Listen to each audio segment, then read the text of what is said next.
suis architecte paysagiste. Je vous invite à un voyage dans l'art des jardins, à la rencontre de ceux qui les font vivre, les étudient et les imaginent.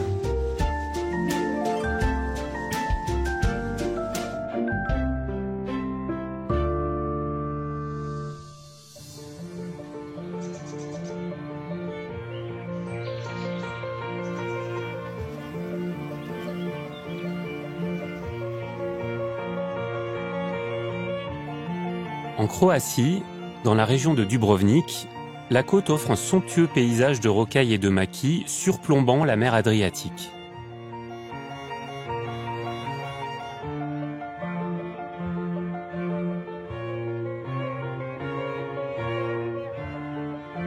Sur ce territoire aride et sauvage, un plateau fait exception, les 28 hectares de l'arboretum de Tresteno. Irriguée par une source d'eau, façonnée par l'homme pendant plus de 5 siècles, cette terre a d'abord été une exploitation agricole avant de devenir un jardin et un arboretum.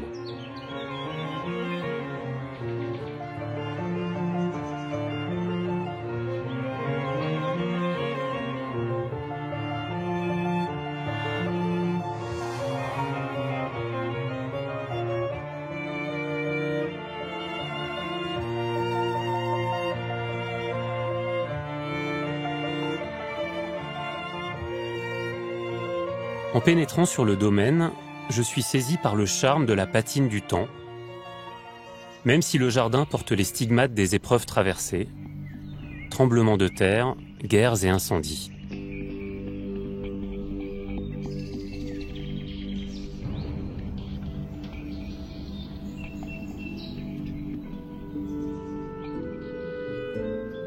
De nombreuses fois détruit, de nombreuses fois reconstruit, Tresteno témoigne du combat perpétuel entre l'homme et la nature.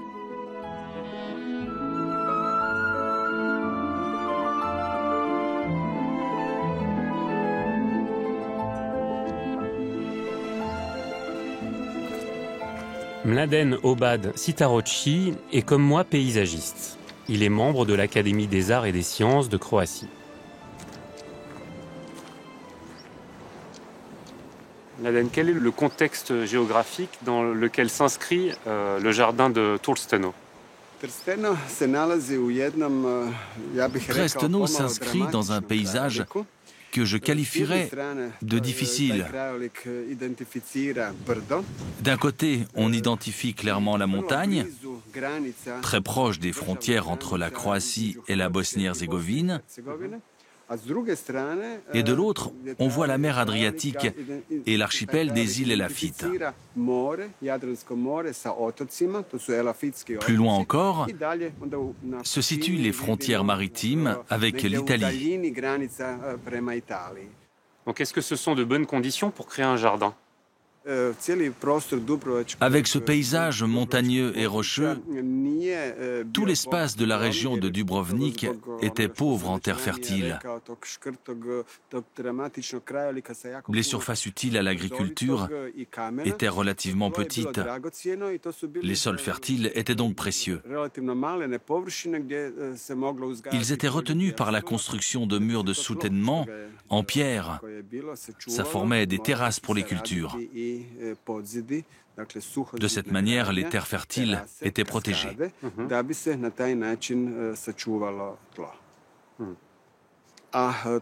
Pour les sols, on raconte qu'à l'époque de la Renaissance, les marins et commerçants de Dubrovnik allaient à Bari en Italie, mais également partout dans le pourtour de la mer Méditerranée, vendre les roches et les pierres qu'ils emportaient en bateau. En retour, ils revenaient avec de la terre fertile, disponible en plus grande quantité à l'étranger.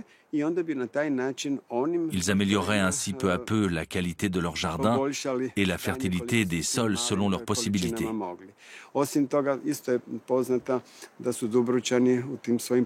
De plus, ces mêmes marins et commerçants durant leur voyage autour de la Méditerranée, rapportaient des graines de différentes espèces de plantes, de différentes espèces d'arbres.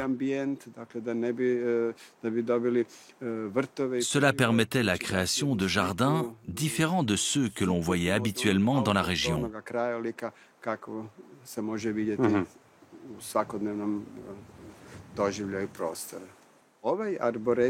L'arboretum de Tresteno a bénéficié d'une grande surface fertile et de la présence de l'eau. À la différence de la plupart des autres jardins de la région de Dubrovnik, qui n'avaient pas accès à l'eau.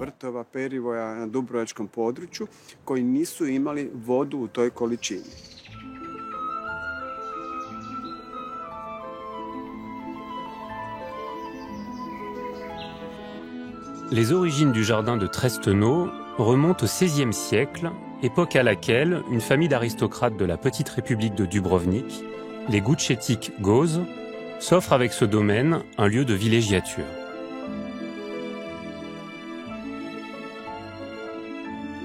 Slavika Stoyan est historienne, spécialiste de l'histoire de Dubrovnik et des villas de la côte adriatique. Slavica, qu'est-ce qui va attirer les Gučetic ici à Trusteno? Eh bien, comme vous voyez, cet endroit était idéal pour y habiter. En bas, il y a une petite baie naturelle, ce qui signifie que la communication entre Dubrovnik et le domaine était très facile, puisqu'en voilier, avec un vent favorable, on arrive très vite.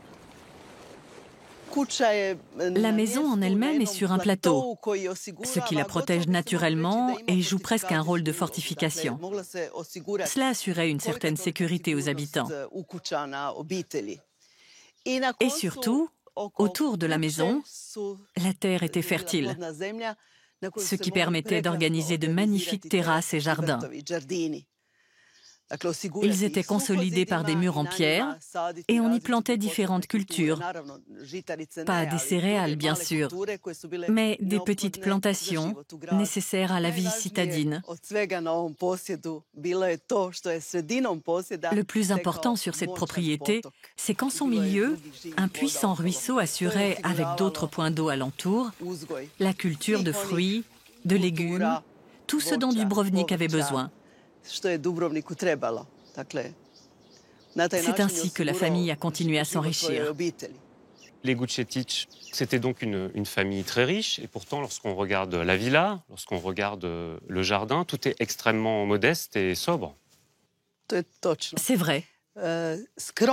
À Dubrovnik, la modestie était un art de vivre. C'était indispensable. Dubrovnik était sous la surveillance de deux grands ennemis de la République, avec lesquels elle devait vivre. L'Empire ottoman d'un côté, la République de Venise de l'autre. À tous égards, dans tous les domaines de la vie, Dubrovnik devait montrer de la modestie et éviter d'étaler le luxe. Sinon, les ennemis auraient tenté de conquérir les richesses de la République. Il faisait tout avec modestie, tout en vivant harmonieusement. Ainsi, ces deux conceptions, la modestie d'une part et l'organisation de l'espace de l'autre, ont dominé l'architecture, l'urbanisme et même les jardins de Dubrovnik.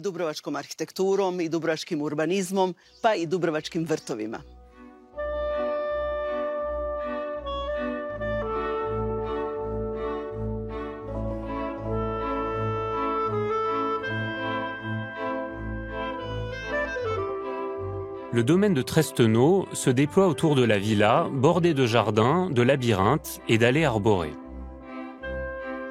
Un aqueduc achemine l'eau de la source dans les jardins et alimente le nymphée et sa fontaine. Les arbres de l'arboretum sont disséminés sur l'ensemble du domaine. À l'ouest du jardin se trouvent les terrasses de l'oliveraie ainsi qu'un alignement de palmiers. En aval, des escaliers relient entre eux les belvédères et mènent au bord de mer.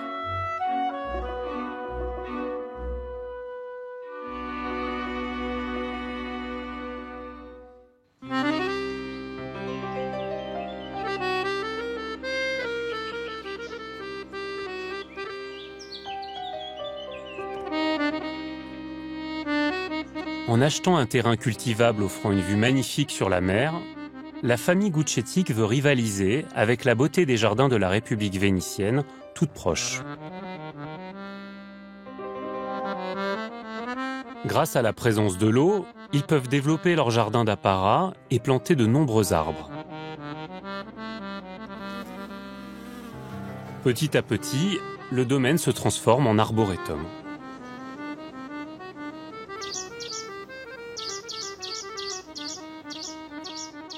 Aucun jardin de la région ne va atteindre cette dimension et cette richesse, reflet de près de 5 siècles d'existence et malgré les incendies et les guerres.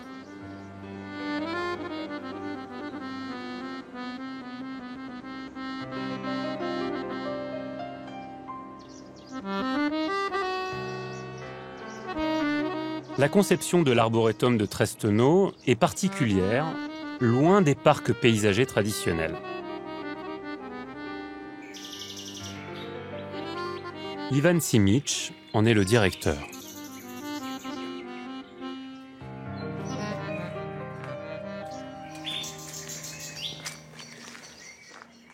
Ivan, avec toutes les atmosphères du jardin, ça me paraît très étrange aujourd'hui que vous le qualifiez d'arboretum. Et Ivan, par ailleurs, les arbres ici sont plutôt disséminés, la collection est plutôt disséminée. Il n'y a pas vraiment un lieu qui les réunit tous les uns à côté des autres. C'est le comte Balthazar Gucetic qui a initié la plantation de nombreuses espèces d'arbres étrangers au cours du XIXe siècle. Il plantait les arbres un peu partout dans le jardin. À la fin du XIXe siècle, ce jardin a été tellement enrichi d'espèces végétales étrangères qu'il a commencé à ressembler à un arboretum. On parle vraiment d'arboretum après la Seconde Guerre mondiale. Depuis 1948, c'est un domaine scientifique reconnu par l'Académie des sciences et des arts de Croatie.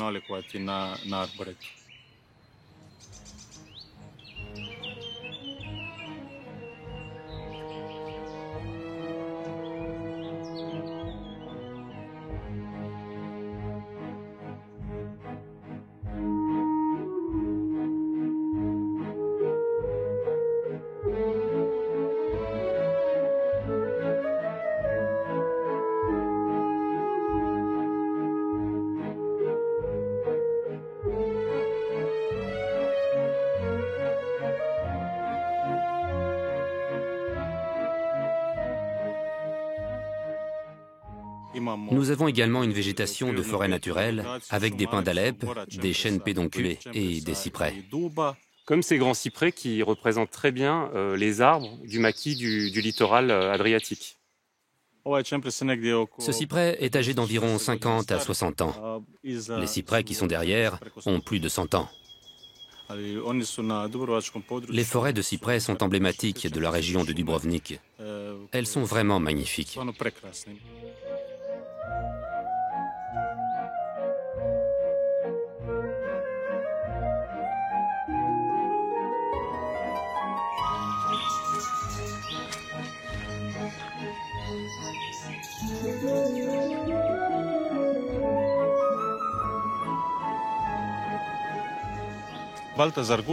Balthazar Gucetic a aussi enrichi le jardin avec différentes espèces de plantes. Il les a commandées dans des pépinières à travers toute l'Europe. Il a aussi fait venir des arbres originaires de différentes parties du monde. Il a donc introduit de nouvelles espèces dans ce jardin. Et cela enrichit l'arboretum.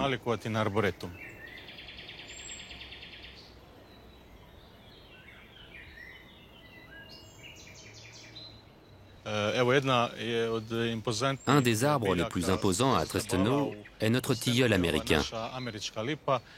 Il a été planté en 1858. C'est mon arbre préféré dans le parc. Sa taille est d'environ 35 mètres. Magnifique.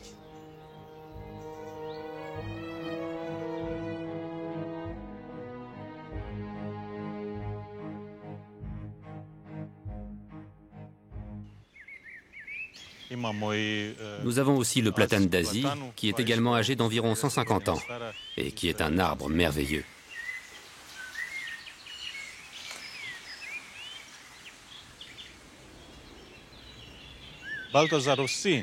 Le fils de Balthazar, Vito Gušetić, a encore enrichi le jardin au début du XXe siècle par la plantation d'espèces exotiques.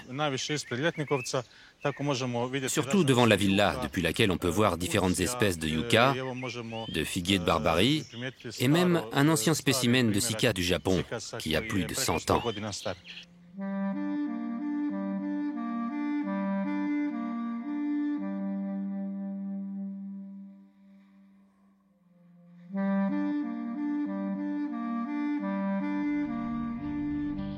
L'œuvre des Gušetić a subi les épreuves du feu.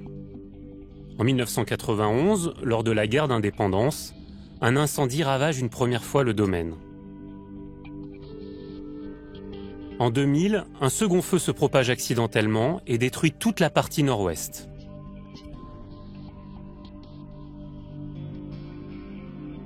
Après un incendie, la majorité des arbres se régénèrent naturellement. Certains refont des feuilles, d'autres créent des rejets, c'est-à-dire des pousses depuis leur base. Les plus abîmés doivent être replantés.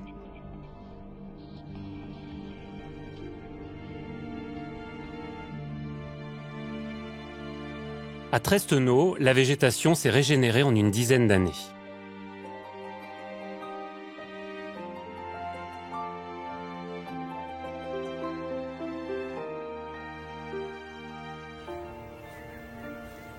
Dans l'Oliveraie, la prairie, quant à elle, s'est renouvelée en 2 ans seulement.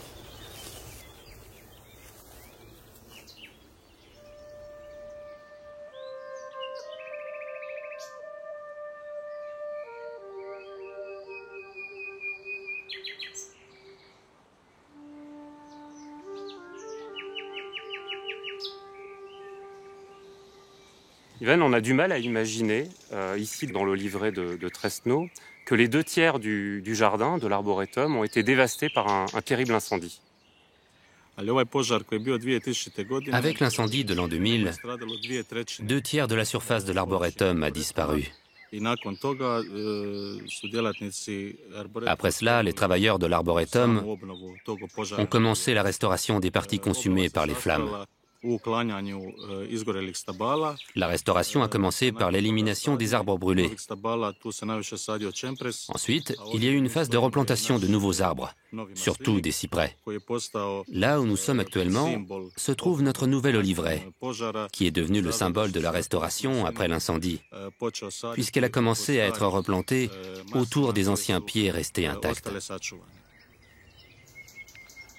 Nous avons planté d'anciennes variétés d'oliviers de Dubrovnik, de sorte que sur cette surface d'1,5 hectare, nous avons 15 variétés anciennes, et en tout, environ 200 arbres. Cette année sera bonne. Je suis sûr que nous aurons beaucoup d'huile d'olive.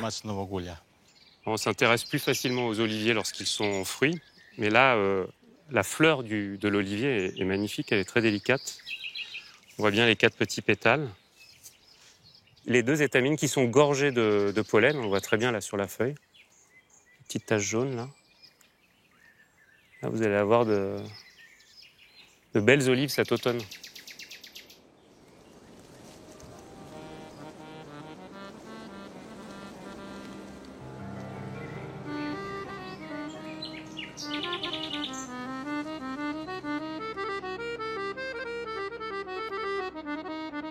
La restauration et l'entretien du domaine ont permis à Tresteno de conserver l'esprit insufflé par la lignée des Gušetić. L'esprit des valeurs humanistes de la Renaissance, attaché à magnifier la place de l'homme au sein de la nature.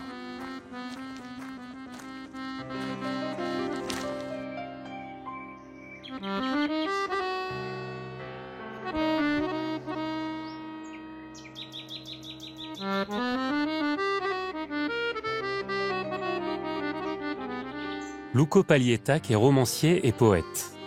Amoureux du jardin de Tresteno, il en a fait le décor de son dernier livre.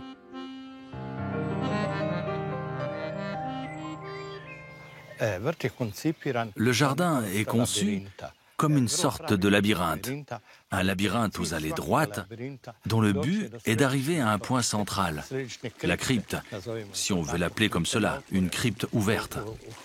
Une fontaine divine est logée dans cette crypte, et ce n'est qu'à partir de là qu'on peut comprendre le sens réel du jardin.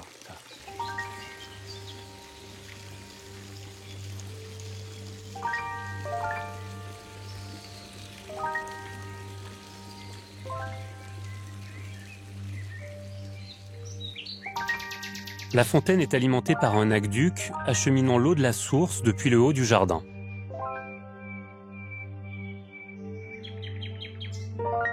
La grotte qui complète l'ensemble met en scène l'importance de l'eau, grâce à laquelle le jardin a pu exister. Du coup, quand on a un ouvrage aussi beau que celui-ci dans un jardin, on a tendance à faire place nette tout autour. Ici, pas du tout. Il y a un dialogue entre la végétation et la statuaire qui est très très fort.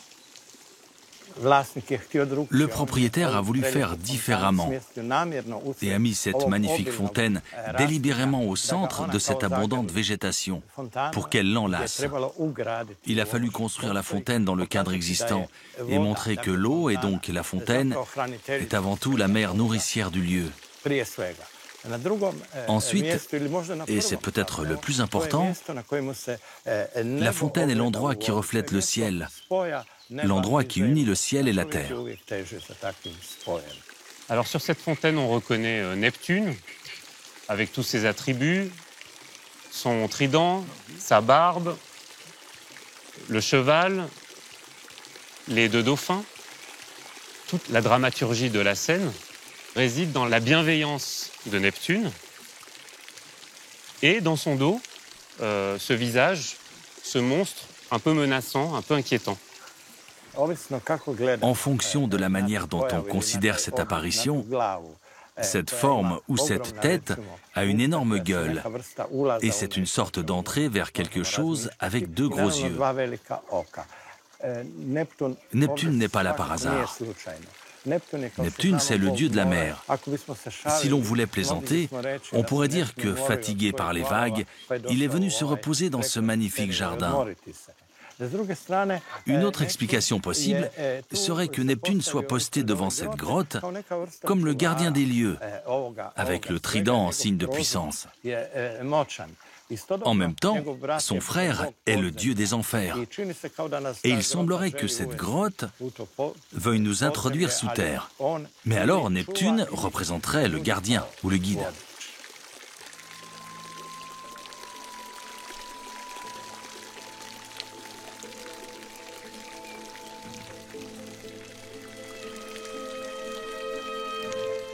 En Europe, au XVIIIe siècle, on aménageait ainsi les jardins pour provoquer l'admiration du visiteur.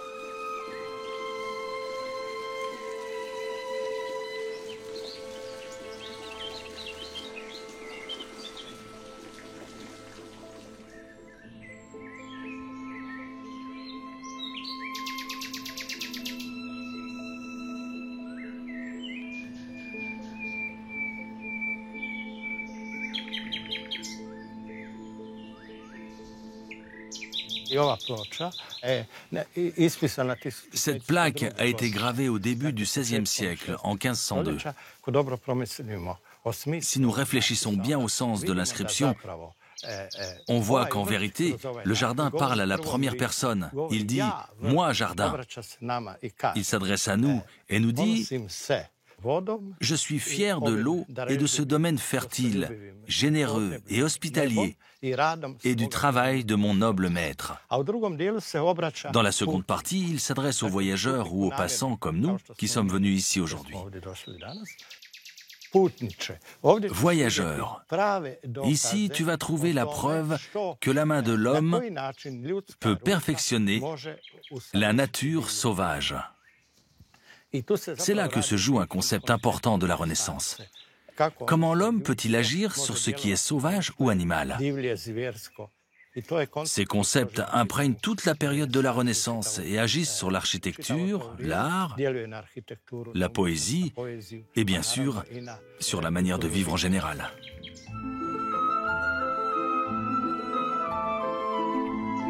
l'arboretum de Tresteno reste le témoin de plusieurs époques.